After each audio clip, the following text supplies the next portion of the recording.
Maravilha, galera, vamos fazer mais uma live aqui hoje, no curso Segredos da Arrematação, na página Segredos da Arrematação, fazer um bate-papo hoje a respeito de leilão de imóveis. Vamos ver as principais diferenças entre os leilões judiciais e os leilões extrajudiciais, né? A gente vai falar sobre isso, vamos pincelar algumas informações que são importantes para vocês, pleitear algumas informações aqui, colocar, né, as informações que são importantes para você situar e entender essas duas modalidades diferentes.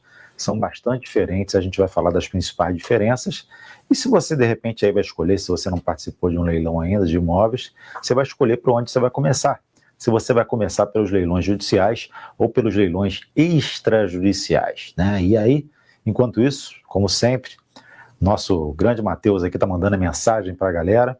O pessoal vai começar a entrar aí, daqui a pouco a gente vai ter um número bacana de pessoas aí para a gente começar a conversar a respeito dessa grande oportunidade, beleza? Queria saber de vocês aqui também, quem já participou de leilão de imóveis, quem ainda está começando aí, quem está interessado em participar, e vou falar aqui, se você quiser depois aí dar a sua experiência, falar aqui um pouco sobre a sua experiência como arrematante, a gente vai estar aqui respondendo dúvidas também, beleza? Então hoje é um dia para a gente bater um papo sobre essas duas modalidades de leilões de imóveis, né? São duas modalidades diferentes, como eu falei, os leilões judiciais e extrajudiciais, e vamos falar sobre as principais diferenças e se você deve escolher primeiro os leilões judiciais, extrajudiciais, o que você deve fazer para você escolher a melhor modalidade para você participar, beleza? Vamos lá, Matheus, chamando a galera aí, bateu aí, mandou, o pessoal está chegando? O pessoal está começando a chegar, né? É isso aí, o Matheus faz a mensagem via o Messenger, aqui do Facebook, e a galera vai recebendo essa mensagem, vai abrindo. Bom, gente, vamos lá. Leilão de imóvel, né? De repente você não participou, tem interesse, já faz parte da minha audiência aqui, tem assistido o conteúdo, eu mando essa mensagem para os meus alunos, pessoal também que não é meu aluno, para fazer uma breve aula para vocês aqui. Tem gente do grupo secreto recebendo essa mensagem também, né, Matheus? A gente tem um grupo secreto, que é o Grupo Secreto Segredos da Arrematação. Toda semana a gente vem aqui tirar dúvida dos alunos, especificamente no grupo secreto. E a gente manda essa mensagem também para os alunos, para a galera ficar aqui sintonizada com a gente e receber também mais esse conteúdo. Vamos lá, tudo certo aí, Matheus? Tudo funcionando, na boa? Câmera funcionando, esperando o pessoal chegar. Então vamos dar mais um minutinho aí, só para a galera chegar. Vou botar aqui, vou dividir aqui a nossa tela, né? Tela não, Flipchart aqui, nos leilões de imóveis, né? Estou falando sobre leilões de imóveis, tá, gente? Leilões judiciais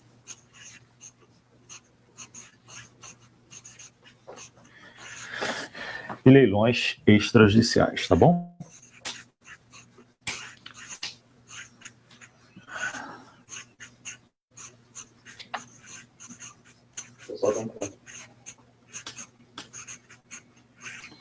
Beleza? Leilões judiciais, leilões extrajudiciais. Beleza, gente? Bom, gente, toda vez que um imóvel vai a leilão, é porque existe uma dívida líquida e certa que não foi paga dentro do processo normal e esse imóvel está indo a leilão exatamente para pagar essa dívida. Geralmente, quando você vê um imóvel indo a leilão, é por uma dívida, pode ser por uma dívida trabalhista, pode ser por um cheque que foi dado sem fundo, pode ser uma nota promissória que não foi paga, pode ser um título judicial, um título extrajudicial, uma sentença judicial transitada no julgado, ou um título que não foi pago, um título, por exemplo, um cheque sem fundo, né, que foi emitido, não foi pago, e a parte depois ali, o autor ele entra com processo judicial para receber aquela dívida. Então toda vez que a gente vê um leilão acontecendo, é porque existe uma dívida líquida e certa que não foi paga, beleza? Pegou esse primeiro conceito aí? Então, dívida líquida e certa que não foi paga.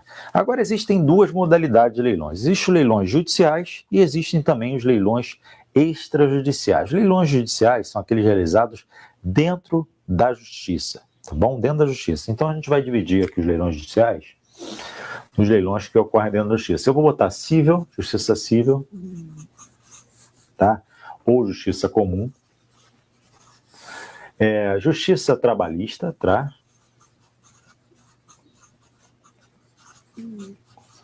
E justiça federal, beleza?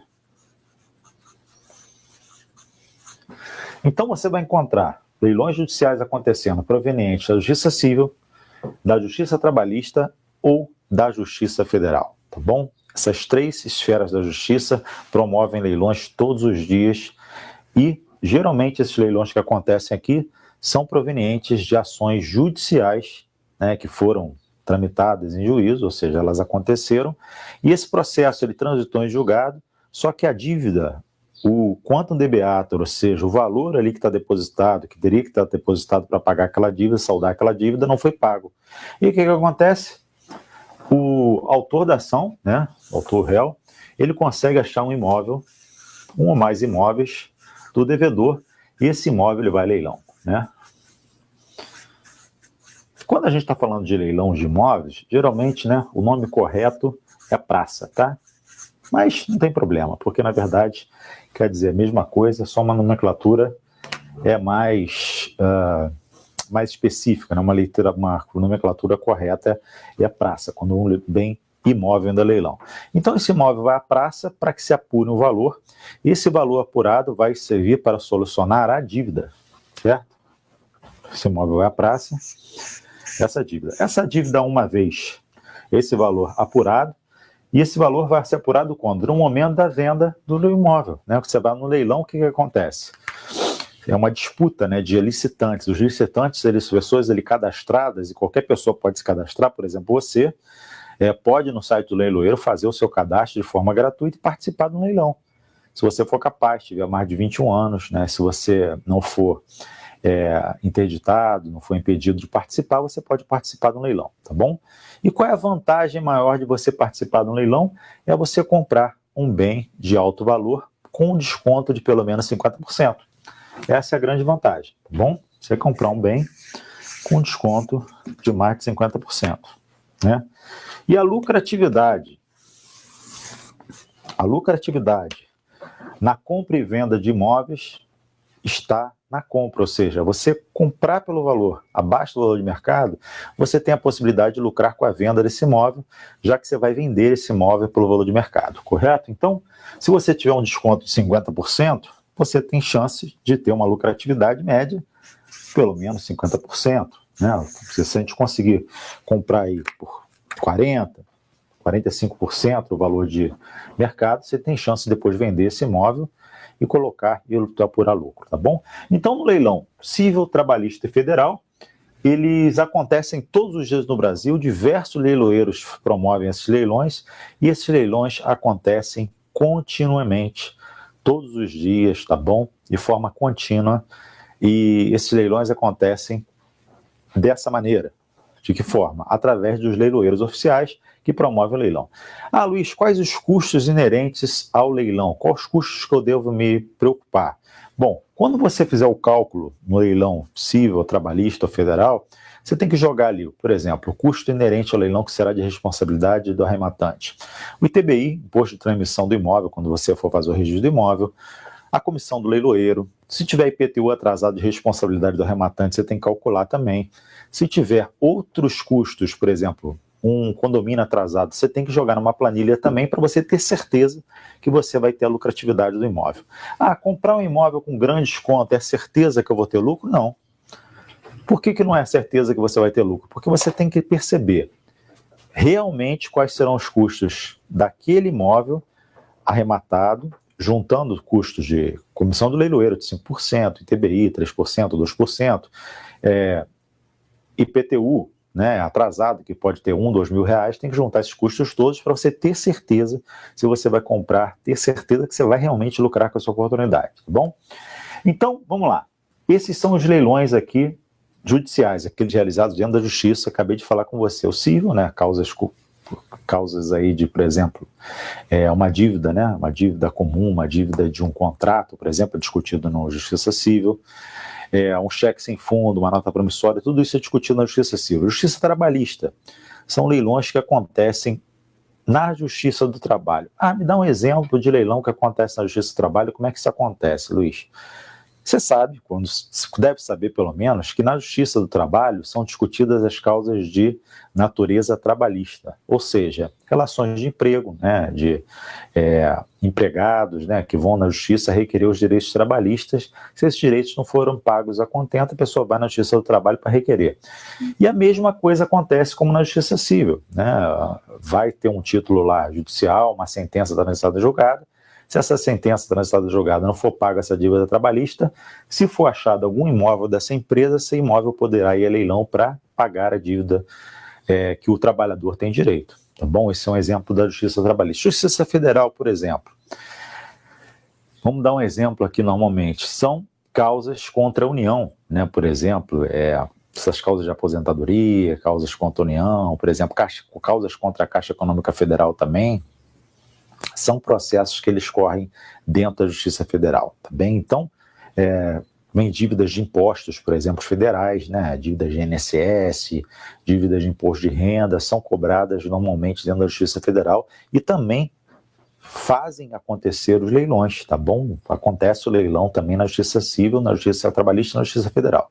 Agora vamos falar dos leilões extrajudiciais. Alguém tem noção aí do que é um leilão extrajudicial? Deixa eu saudar as pessoas que estão na sala aí, Matheus. Fala o nome da galera que está aí. Dá para ver? Dá para ver, não? Santiago Maria. Santiago. Kátia Duarte, minha aluna. Benedito, meu aluno. José Luiz da Costa. Isildinha. Gilberto, Clécio, Samuel. Laura, Rafael. Maria Cassiano. O Éder, Flávio, Edson, Bruno, Jair Filho. Beleza, saudar todos vocês que estão presentes aí. Agora eu vou falar, tudo bem, falei dos leilões judiciais, agora eu vou falar um pouquinho sobre os leilões extrajudiciais. Os leilões extrajudiciais, como o próprio nome diz, são os leilões que acontecem fora do ambiente do judiciário, fora do judiciário. Qual o leilão mais comum extrajudicial que você vai ver aí à torta e à direita? São os leilões provenientes de contratos de alienação fiduciária, tá bom? Quando você vai no banco pedir um empréstimo, o contrato mais comum, mais provável do banqueiro te oferecer, do gerente do banco te oferecer, é um contrato de alienação fiduciária com uma garantia fiduciária, ou seja, com um bem atrelado a esse contrato. E quando você vai no banco pedir um empréstimo com essa modalidade de contrato, na verdade, a garantia vai ser passada para o banco. A propriedade resolúvel da coisa móvel, da coisa imóvel também, ela passa direto para o banco. Então, o que acontece? Em suma, quando você pede um empréstimo desse, você passa o imóvel para o nome do banco, né? Praticamente é isso, até que você pague a última parcela. Então, é o que você mais vê aí, porque a galera vai lá, pede o dinheiro emprestado, compra uma casa, um carro nessa modalidade de contrato, e aí está pensando que, na verdade, o carro é dele ou a casa dele. Não é, a casa é do banco. O carro também é do banco nessa modalidade de contrato. Então, qual é o contrato mais comum que acontece aí? São os contratos de alienação fiduciária. Agora, qual é a diferença, Luiz, do rito judicial para o extrajudicial? Como é que isso acontece? Como é que se desdobra? Bom, o leilão extrajudicial ele é muito mais simples, o procedimento é muito mais simples. Na verdade, quando você arremata esse bem, vai ser passado uma escritura normal, e você vai ter que colocar depois o imóvel no seu nome, né? E o que acontece muitas vezes é que você vai participar de um leilão, a parte vai lá, paga, né? E o leilão é cancelado. E, na verdade, você está tentando participar do leilão, mas o leilão, a parte conseguiu pagar, o devedor, e está tudo bem, fica cancelado o imóvel, se ele pagar antes da assinatura do auto de arrematação, claro. Agora, qual é a diferença principal, Luiz? Quais são as diferenças principais entre os leilões judiciais e leilões extrajudiciais? Bom, vamos lá, vamos bater um papo aqui de algumas diferenças fundamentais. Vamos lá, os leilões extrajudiciais são mais simples, tá? Mais simplificado, procedimento, mais simplificado, tá? Maior volume, né? Maior volume. Se você vê aí da totalidade de leilões, pode-se dizer que 70% pelo menos, ou quase 80% são, vou botar aqui, 70% são de leilões extrajudiciais, tá bom? São aqueles leilões realizados pela Caixa Econômica Federal, Banco Bradesco, Banco Itaú, né? E as verificações nesse tipo de leilão aqui, elas são muito mais reduzidas que nos leilões judiciais. Nos leilões judiciais, a gente tem que fazer uma série de verificações, em torno de 35 verificações. Aqui nós vamos fazer em torno de 5 ou 6 verificações importantes também que devem ser feitas, mas é mais simples. Agora, aqui, normalmente também, você tem uma lucratividade menor lucratividade. Atividade, tá bom?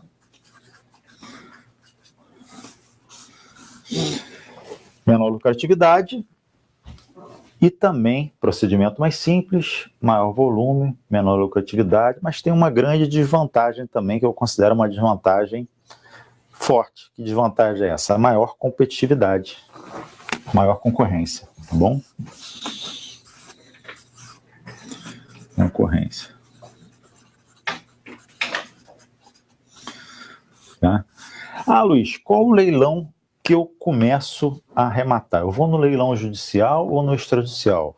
Vou falar, depende, né? Não tem uma resposta exata para isso. Por quê? Você pode, na sua busca, começar a identificar que os leilões judiciais, por exemplo, são mais lucrativos. Na maioria das vezes são. Embora dê mais trabalho, eles são mais lucrativos, né? E tem menor competitividade. Se você quiser ser um arrematante profissional, o ideal é que você aprenda a arrematar de forma correta e segura nos leilões judiciais e nos leilões extrajudiciais. Mas para você ter maior competitividade, o ideal é que você aprenda também a arrematar imóveis nos leilões judiciais, aqueles realizados na Justiça Civil, Justiça Trabalhista e Justiça Federal. Beleza? Maravilha. Vamos ver se a gente tem pergunta? Perguntas aí? Quer fazer aquela brincadeira? Não, vamos fazer não, porque faz aquela confusão, o pessoal começa a compartilhar, faz uma... Então, quer fazer? Não, compartilhamento não. Aí, quantas pessoas tem aí? 95. Aí fala pro pessoal... Tem 95 ao vivo?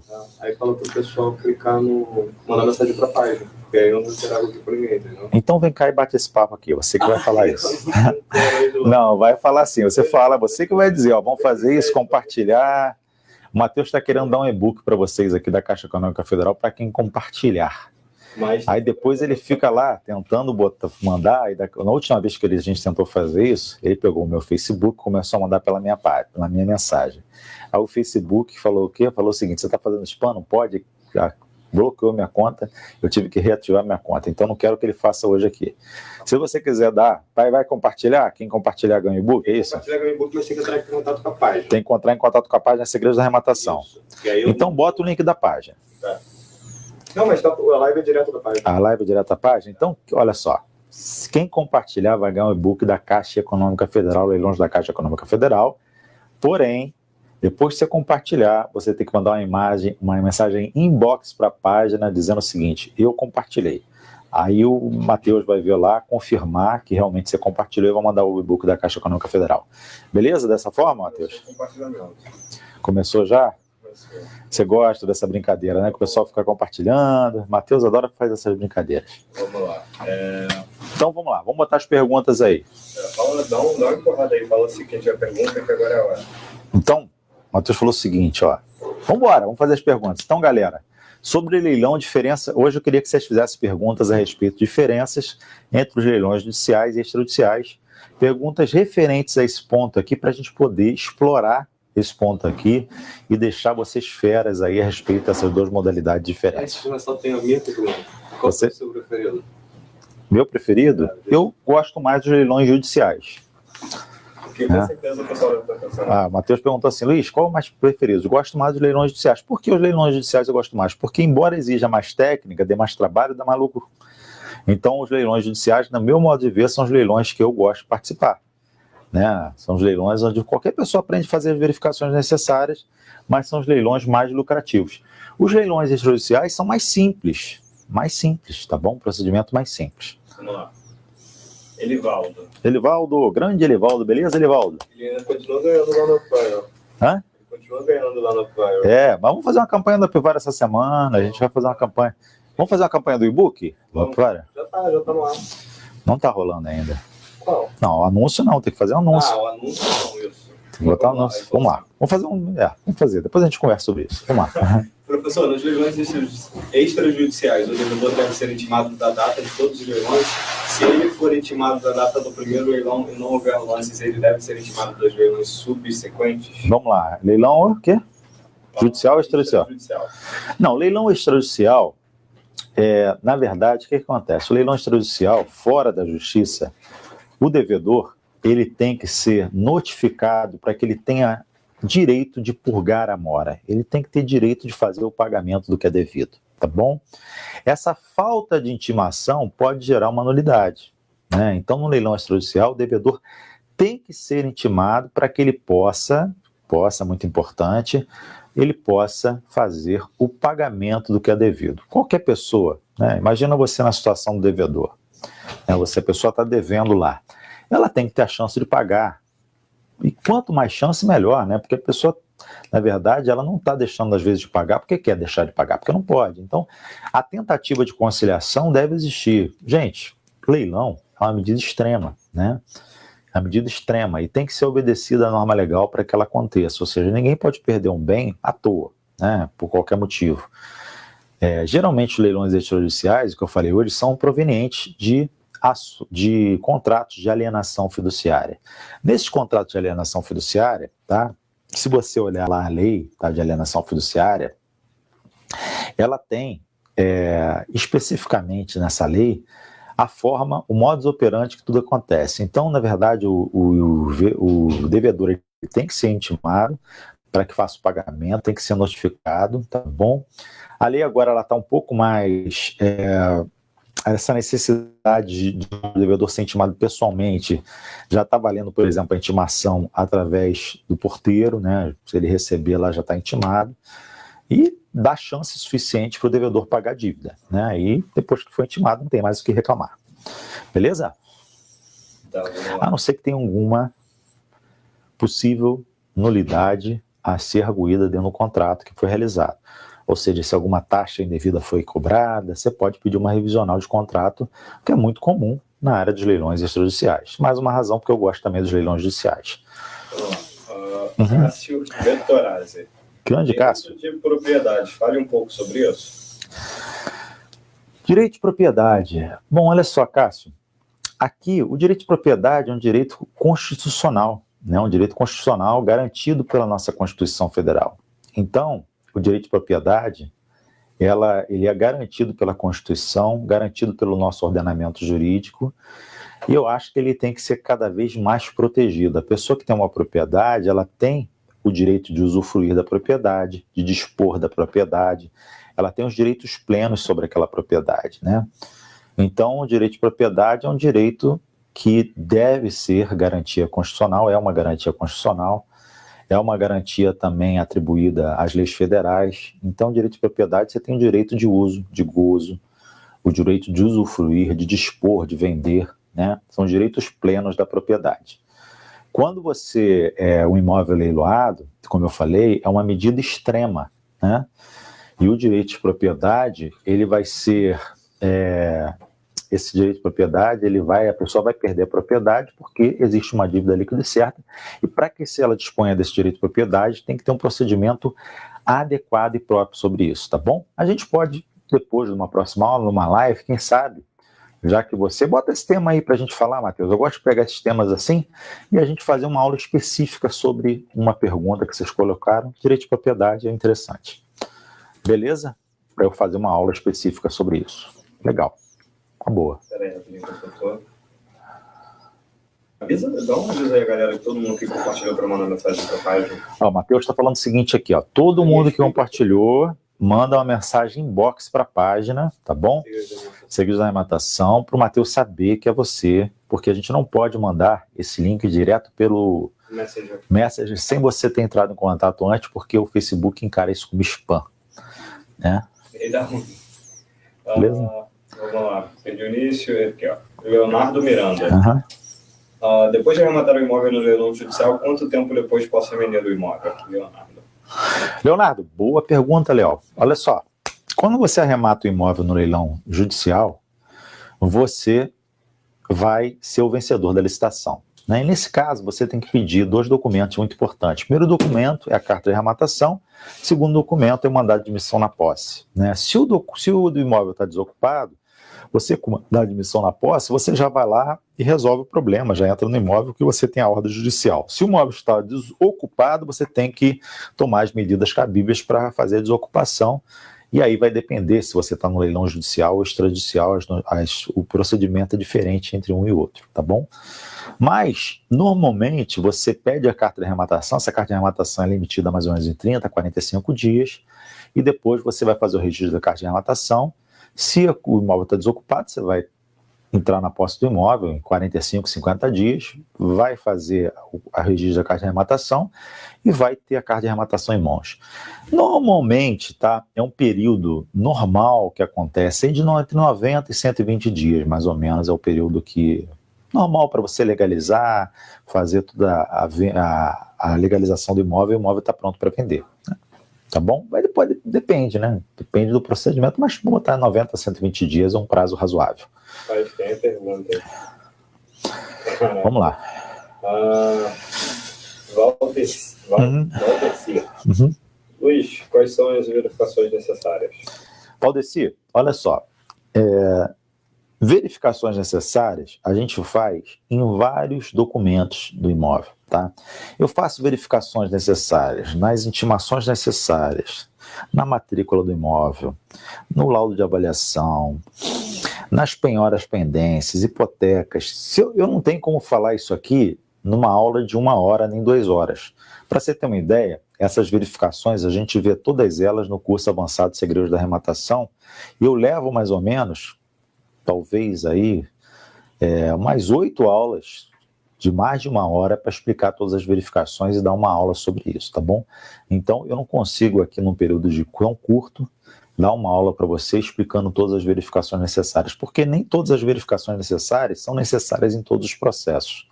Então, a gente tem que estudar o procedimento, ver todas as verificações, e cada caso tem que analisar cada caso de forma diferente, né? Eu não vou falar sobre o treinamento hoje, a gente não está aqui para fazer venda de treinamento hoje, a gente está para fazer essa live ao vivo, mas se você quiser saber mais, vai lá no site Segredos da Arrematação que você vai buscar mais informações a respeito. Antoniel. Em quais sites podemos ter acesso aos leilões? Pois é, eu não queria falar sobre isso, mas vocês ficam falando. Gente, olha só, a gente desenvolveu ao longo de 20 anos aí um banco de dados próprio, né, que a gente tem cadastrado mais de 1.000 leiloeiros lá, né? Você vai saber, gente, existe leiloeiro que tem site, ali leiloeiro que não tem site. Então, aonde você vai achar os leilões é uma grande dificuldade que a maioria dos investidores tem, normal, porque existem muitos leiloeiros, né, e você não consegue identificar quem são aqueles leiloeiros menos concorridos, e o ideal é que você consiga identificar quem são esses leiloeiros menos concorridos para que você possa ter sucesso, para que você possa arrematar com menor concorrência e com isso aumentar a sua possibilidade de ter lucro. Beleza? Vamos lá. Qual a diferença de margem de lucratividade? Margem de lucratividade. Entendeu? Olha, eu não sou economista, como falando o nosso presidente da República, eu também não sou economista. A parte científica da contabilidade, margem, lucro, se você quiser se aprofundar nisso, eu não sou a pessoa adequada para se aprofundar nessa questão, né? Eu me preocupo com a questão do lucro percentual de acordo com cada operação. Por exemplo, você tem uma ideia, o meu dinheiro numa aplicação normal, ela está rendendo 1%, 1,5%, né, no máximo numa aplicação de pouco risco. Nos leilões de imóveis, o meu interesse é ter um lucro de até 3%, 4% ao mês. Se eu tiver esse tipo de lucratividade depois de 6 meses, para mim está ótimo, fantástico, eu fico feliz da vida. E se você jogar isso numa planilha financeira, você vai ver mais ou menos aí que você está ganhando aí entre 30% a 50% no período de 6 meses, você tem uma lucratividade bem acima do que o mercado vai estar te pagando, né? Isso que importa para mim, a questão de margem, lucro, não vai dar um resultado diferente nessa questão de nomenclatura de economia e tal, não é minha praia, tá bom? Eu estou falando aqui sobre leilão de imóveis e eu dou pitaco onde eu conheço. Então, o que é interessante para mim? Eu, antes de analisar uma operação, o que eu faço? Eu jogo todos os custos inerentes numa planilha financeira, tá? Quem faz o curso avançado com a gente, só para dar uma pincelada, eu tenho uma planilha que eu uso no meu dia a dia, eu passo essa planilha para o pessoal também. Essa planilha financeira me dá exatamente a margem de lucro, lucratividade, eu não sei exatamente o termo específico técnico, mas me dá o meu percentual de retorno, a minha margem de lucro, posso dizer assim, naquela específica operação que eu fiz, né? E para mim, o que eu falei para vocês, se eu me dar mais de 2% ao mês, 3% eu já estou feliz da vida, mais de 4% ao mês eu solto fogos, né? Para mim já está excelente, e quem trabalha com matemática financeira sabe que isso aí é uma explosão de lucro, né? Acima de 2% já é uma operação maravilhosa aí, e ganhar aí 50%, 60%, 40% em 6 meses é excelente, tá bom? É isso que eu espero, pelo menos, no mínimo, de um leilão. Vamos lá. Albano. Qual é a principal diferença na desocupação do judicial e extrajudicial? Vamos lá, Albano. Olha só. Leilão judicial, você vai fazer a desocupação através de um documento chamado mandado de missão na posse. Esse documento, ele é expedido no próprio processo que levou esse imóvel a leilão, tá bom? O próprio processo que deu menção ao leilão, que originou o leilão, é ali mesmo que você vai fazer a requisição ao juiz para a expedição desse mandado de missão na posse. Esse mandado vai ser emitido ao oficial de justiça, o oficial de justiça, o avaliador, vai fazer essa desocupação. Tem mais alguns trâmites específicos em relação a isso que são importantes, mas não dá tempo de eu explicar tudo aqui. Mas nos leilões extrajudiciais, você tem que mover uma ação autônoma, tá? E essa ação autônoma, ela tem um custo e você vai ter que fazer isso através de um advogado. Ou você tenta fazer através de uma desocupação amigável, que na maioria das vezes a gente consegue, tá bom? Vamos lá, Olivaldo, novamente. Professor, nos leilões extrajudiciais, o devedor deve ser intimado. Essa de nós Cássio. Cássio. É perigoso comprar leilão de direitos de propriedade? Olha, eu não compro normalmente, tá? Direito de propriedade é um leilão que eu geralmente não participo, tá? A não ser que eu tenha ali alguns documentos importantíssimos dentro do imóvel, dentro do processo. Eu tenho que analisar o processo com muita cautela para observar alguns documentos que são importantes, porque esses documentos serão imprescindíveis para que eu faça depois a transmissão do imóvel para o meu nome. Então não é todo leilão de propriedade que eu compro, tem um critério muito específico para fazer esse tipo de arrematação. Elias Ribeiro. Boa noite. Como sabemos que os leilões da CEF, Caixa Econômica Federal, estarão desocupados? Pois é, Elias. O que acontece? Essa informação, quem deve dar para você é a própria Caixa Econômica Federal através do edital do leilão, né? Normalmente eles dão essa informação para que você tenha certeza que você vai arrematar um imóvel que está desocupado ou não. Agora eu digo uma coisa, Elias. Vou te falar a verdade, e isso aqui é importante falar. O imóvel está ocupado ou não, não é o fator mais importante e decisivo para você fazer a sua compra desse imóvel em leilão, tá bom? É um dos fatores, tá bom? Apenas um dos fatores. Posso afirmar para você que esse não é o fator principal, tá bom? As pessoas normalmente cometem esse erro achando que a principal informação importante é se ele está ocupado ou não, e que isso vai apresentar uma dificuldade ou não de você legalizar um imóvel. Posso dizer para você que essa não é a principal observação que você deve fazer. É uma das observações, apenas uma das observações. Então, não faça a sua escolha fundada exatamente e somente nessa questão, tá? Se o imóvel está ocupado ou não, tá bom? Essa escolha não deve ser fundamentada somente nessa questão. Tá bom? O conselho que eu te dou. O Alan Rios botou um negócio aqui, só que, porra, é gigantesco. Vai pegar a tela toda, quer que eu bote? Alan. Ele tá me ligando aqui, ó. Tá atendo aqui? Atende aí. Alan, bota a pergunta do Alan que eu vou responder aí. Peraí. Alô? Oi, Kerry. Oi, tudo bem? É que a gente tá ao vivo aqui, desculpa. Oi, tudo bem? Como você tá? Quer ler aqui? Quero ler, deixa eu ler. Bota aí. Vamos lá, Alan Rios. Boa noite, Luiz. Participei do primeiro leilão, fiz o dever de casa, contudo o leilão foi cancelado, pois o acusado requerido o parcelamento do débito que foi deferido. A primeira parcela do pagamento devia ocorrer até o dia antes do leilão, o que não ocorreu. Arrematei o imóvel, mas o executado juntou a primeira parcela do pagamento e entendeu cancelar o leilão por menos gravoso ao executado. Perfeito. Foi uma experiência incrível, principalmente por botar em prática tudo que foi aprendido no curso. Agora, manter o foco e partir para o próximo. Makes sense. Valeu, Malan. Parabéns aí, cara. Eu aviso ele aqui. Tá bom? Nada, desculpa. Tchau. Nada urgente, Matheus? Não precisa do café. Beleza, então vamos lá. Vamos lá. Alan, seguinte, cara, acontece isso que você colocou, tá bom? Participou do primeiro leilão, arrematou. Por sorte do devedor, ele conseguiu pagar. Que bom, né? O devedor conseguiu pagar, gente. Não é nenhuma tristeza, é até momento de felicidade para todo mundo, porque perder um imóvel não é fácil, né? A gente, quando arremata um imóvel leilão, a gente torce até porque o devedor consiga pagar, né? Porque tá tudo certo. Se ele conseguiu, pô, menos gravoso, ótimo. A gente quer arrematar aqueles imóveis realmente, geralmente daquela pessoa que está deixando a coisa acontecer sem ter preocupação nenhuma de pagar ao quem deve, né? Isso é que realmente fica difícil para o devedor. Então, mantenha o foco, continue participando dos próximos leilões, Alan, que você vai ter sucesso, tá bom? Parabéns aí pela sua primeira arrematação. É assim mesmo, faça o dever de casa, aplique o que você aprendeu no curso, que o sucesso é garantido. Samuel Cavassa. Professor, nos extrajudiciais, quais os documentos? Extrajudiciais, você tem que analisar a matrícula do imóvel com critério absoluto, você tem que analisar o perfil do ocupante, você tem que analisar o procedimento expropriatório, você tem que analisar o edital do leilão, você tem que analisar vários documentos além desse aqui que eu falei também, tá bom? São algumas das observações que tem que fazer. Tem que olhar com critério, né? A maioria das pessoas vai lá, arremata o imóvel para lá, aí tem uma surpresa desagradável depois. Então, faça as verificações, analise criteriosamente cada caso. Gente, a arrematação de imóveis e leilão é excelente, é um excelente negócio, mas tem que ser feito de forma certa, tá bom? Para você não entrar em furada, tá bom? Basicamente é isso. Kátia Duarte. Grande Kátia, tudo bem? Minha aluna. Informar se o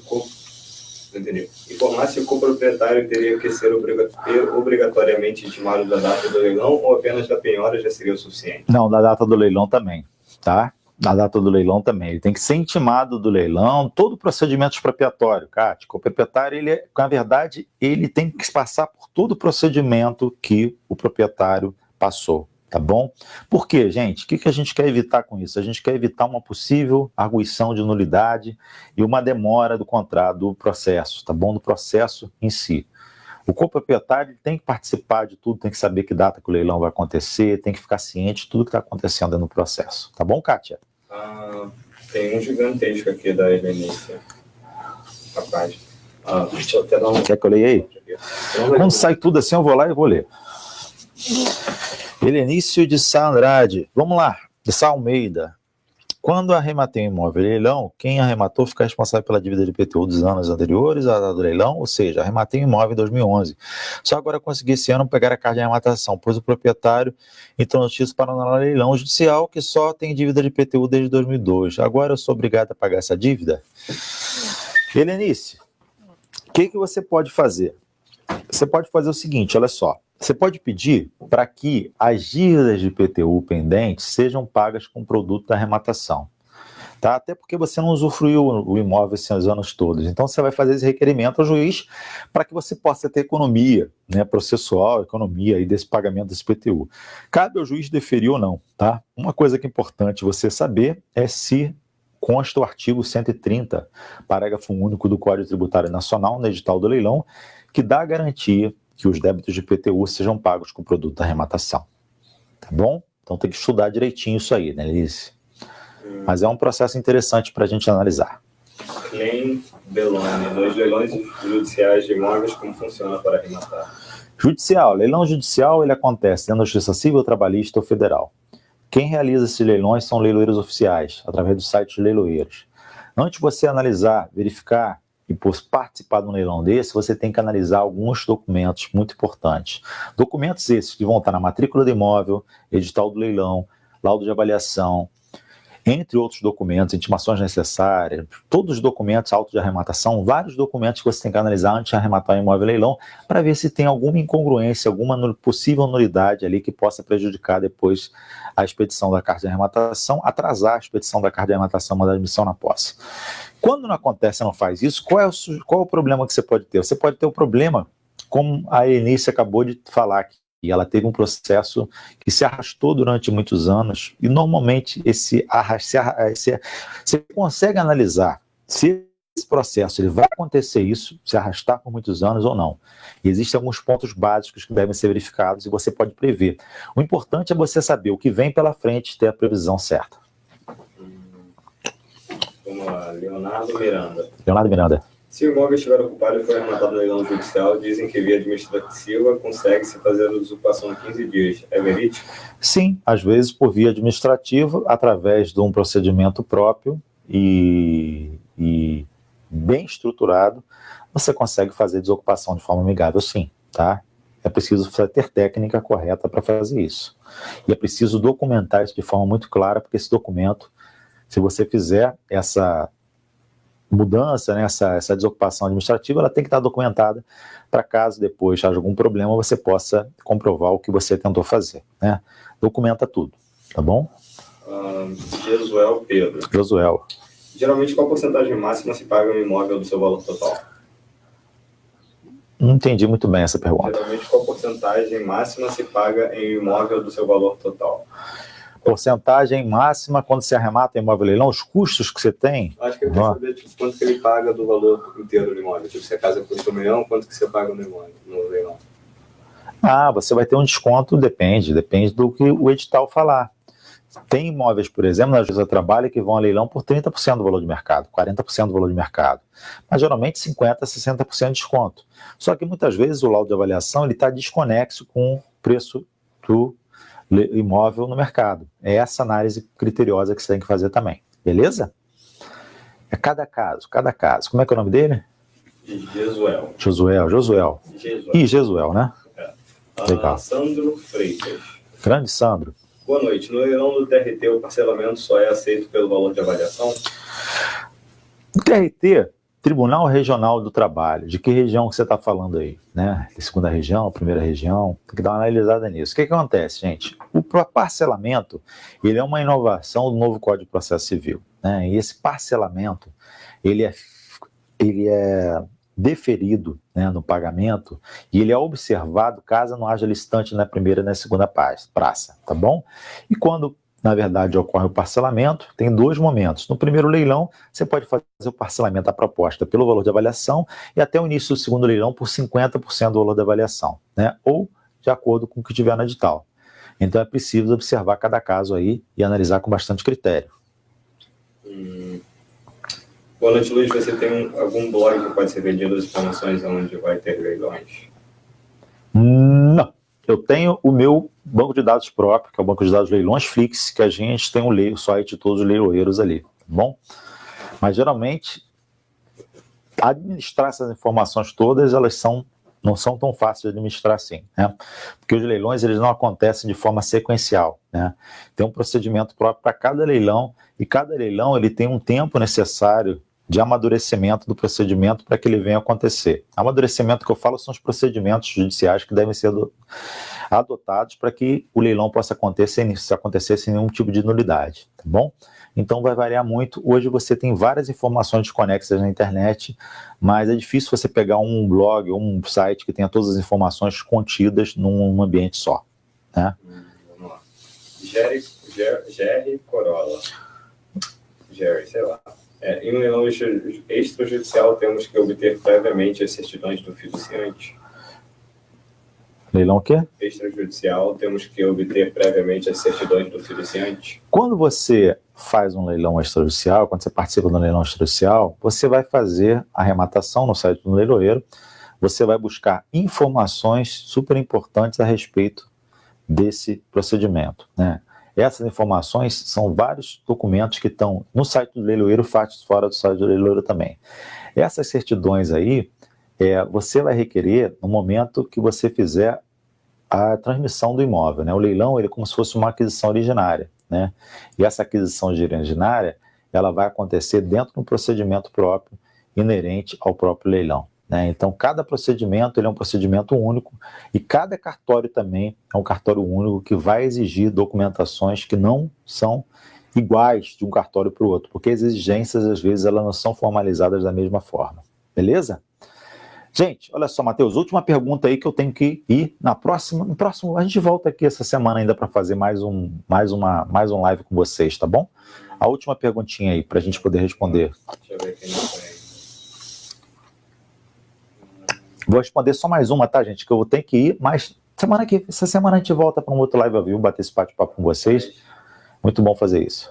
Quem vai ser o ganhador? Bota aí uma pra gente responder mais uma. Gente, prometo que eu vou olhar todas as perguntas. Botou assim, isso não é uma pergunta, preste atenção, Matheus. Deixa eu ver. Esse Graciano não subiu ainda. Então bota aí do Graciano, só mais umazinha, gente. Eu volto essa semana, a gente vai bater mais papo essa semana, tá bom? E no fórum do leilão que deve ser protocolado... Ih, caramba, não entendi porquê. Não pode falar palavrão, Matheus. No fórum no ar, ao vivo. Que deve ser protocolado a petição com a proposta de parcelamento? É no fórum do leilão que deve ser feito? Bom, esse procedimento aí, geralmente, o que está sendo feito aí na prática, né? Esse procedimento de proposta de pagamento parcelado, ele geralmente já está sendo feito direto ao leiloeiro, tá bom? Mas você pode fazer também no próprio processo, tá? Mas geralmente ele está sendo feito através do leiloeiro. O leiloeiro tem feito esse procedimento, né? E tem até gostado de fazer esse procedimento, que ele ganha comissão também. Beleza, gente, ó. Fala só do minicurso, né? Minicurso? Tá. Gente, ó, quem quer saber mais sobre arrematação de imóveis e leilão, a gente vai lá no site Segredos da Arrematação, que tem um minicurso grátis sobre leilão de imóveis, tá bom? E esse minicurso é muito legal. Bota o site aí pro pessoal se inscrever, Matheus. Já mandou? Vai lá no site Segredos da Arrematação, faz um minicurso grátis, muito legal, espero que vocês gostem. É só cadastrar lá e acompanhar o que vai acontecer durante aí esse próximo mês. Gente, grande abraço, prazer enorme falar com vocês, espero que vocês tenham gostado do conteúdo de hoje. Vamos voltar essa semana? Falar mais? Vai mandar mensagem. A gente vai mandar mensagem, vocês vão ficar sabendo quando vai ter o próximo ao vivo e a gente volta para falar ao vivo. Falou para quem compartilhar, manda mensagem para o pai. Só reforça. Quem compartilhou a live hoje ganhou o e-book, mas manda mensagem para a página, para lembrar o Matheus que, olha, Matheus, manda um inbox lá para a página, Segredos da Arrematação. Matheus, compartilhei. Matheus vai ver seu compartilhamento e vai mandar o e-book para você. Grande abraço, fui, tudo de bom. Até a próxima live dessa semana, falando sobre leilão de imóveis. Vamos ver se a gente traz mais oportunidades, mostrar o que está rolando, né? Dos leilões que a gente tem participado. É legal vocês saberem também. Grande abraço, tudo de bom. Prazer enorme falar com vocês. Até a próxima.